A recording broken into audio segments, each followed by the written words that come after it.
Alors bonjour à tous, alors aujourd'hui on revient pour le test d'un produit de la marque KFA2. J'avais déjà testé leur chaise gaming RGB, si vous n'avez pas vu le test, je vous invite à aller cliquer sur le lien qui va apparaître en haut à droite. Et donc aujourd'hui on va tester une souris gaming et on va dire c'est le premier prix puisqu'on va la retrouver aux alentours des 25 €. Donc on va découvrir ce qu'elle vaut et on commence tout de suite par le déballage.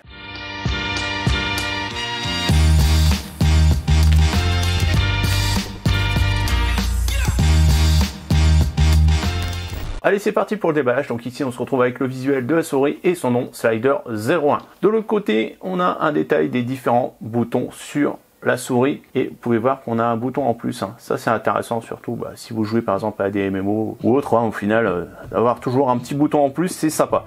Ici ça nous indique qu'on va avoir 16 millions de couleurs au niveau du RGB et ici donc on aura un capteur optique qui va monter jusqu'à 7200 dpi. Et on retrouve ces informations juste ici.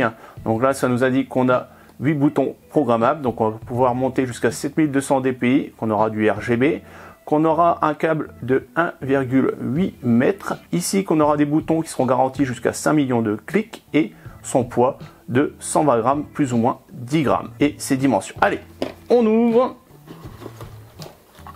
Alors, on tombe directement sur la souris. Hop, on va la sortir, on va regarder, on a un petit mode d'emploi voilà, qui nous rappelle les différents boutons. Allez, on met ça de côté. Alors voilà à quoi elle ressemble. Donc ici, vous voyez, on a deux creux pour bien reposer les doigts au niveau des clics. Donc ça, super intéressant. Donc là, vous voyez, pourtant j'ai une grande main, que la souris tombe bien dedans. Voilà. Ici, les deux boutons sur le côté. Ici, le bouton en plus. La roulette qui est cliquable. Ici, pour changer les DPI à la volée. Ici, donc on le verra après, vous avez le petit liseré RGB. En dessous, donc les patins de la souris. Ici, donc le capteur. Et donc là, on a un câble tressé donc de 2 mètres avec donc son connecteur USB.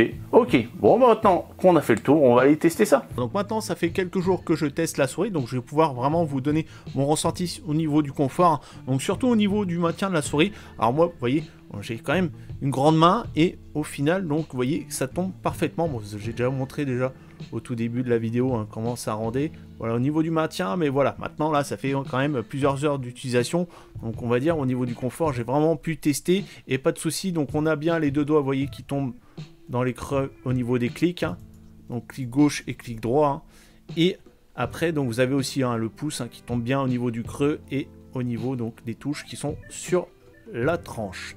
Je vais comparer d'ailleurs avec la Rocket Burst, donc là vous pouvez voir en fait qu'elle est un peu plus grande, donc au final il y a un meilleur maintien au niveau de la main. Bon après voilà, ça dépend aussi, vous avez différentes préhensions au niveau forcément des souris. Il y en a qui prennent plus, on va dire, avec une griffe comme ça, d'autres qui reposent la main. Là on va dire voilà, que ça soit avec les deux préhensions au niveau de la souris, il n'y aura pas trop de gêne. Donc maintenant ce qu'on va faire, on va regarder du côté de l'application. Donc au niveau du logiciel, vous allez pouvoir changer en fait les fonctions de chaque bouton. Donc par exemple là sur le bouton Fire, vous allez par exemple pouvoir piloter la musique, le volume ou autre, ou directement vous voyez vous avez une configuration pour PUBG. Voilà. Après vous allez avoir des profils, donc selon en fait de jeu et au niveau des médias. Vous allez avoir des macros et donc dans les réglages avancés, donc vous allez pouvoir régler la précision du pointeur, la rapidité de la roulette de la souris, et au niveau de ce réglage, donc vous allez pouvoir régler la vitesse du bouton Fire, parce qu'en fait ce bouton va vous servir par exemple quand vous jouez au FPS avec un pistolet de faire des tirs répétés.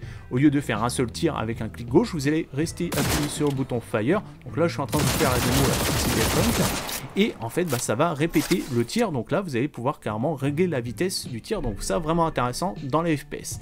En dessous, donc vous allez pouvoir régler les DPI que vous réglez à la volée directement avec les boutons qui sont au-dessus de la souris, hein.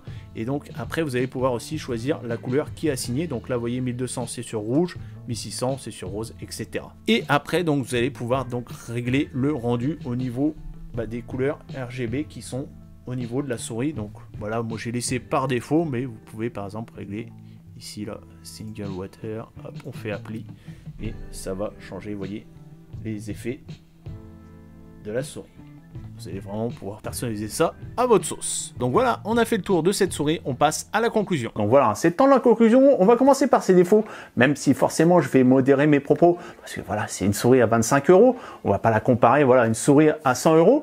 Mais on va dire ce que j'ai pu relever, enfin le plus gros défaut que j'ai pu relever, c'est ça glisse, hein. C'est vrai que c'est un manque de glisse comparé, voilà, d'autres souris plus chères forcément, mais voilà, ça a quand même un intérêt par rapport, voilà, une souris gaming et forcément on a un peu moins de glisse. Alors, est-ce que je l'ai pas utilisé assez longtemps pour que, on va dire entre guillemets, le rodage soit fini au niveau des patins? C'est vrai que après, forcément, peut-être que ça va glisser mieux. Donc voilà, il faut laisser peut-être le temps de la souris, forcément, avoir les patins qui glissent un peu mieux. Mais voilà, c'est ce que j'ai retrouvé, on va dire, comme principal défaut, puisqu'après, au niveau du reste, hein, que ce soit au niveau de ces plastiques utilisés, bon, qui sont assez légers, mais au final, ça correspond très bien à la tendance au niveau des souris gaming, hein, la légèreté. Après, tout ce qui est RGB, au niveau du design, au niveau de son logiciel, franchement, rien à redire. Le niveau du capteur, pareil, pas de problème à ce niveau-là, on a une très bonne réactivité.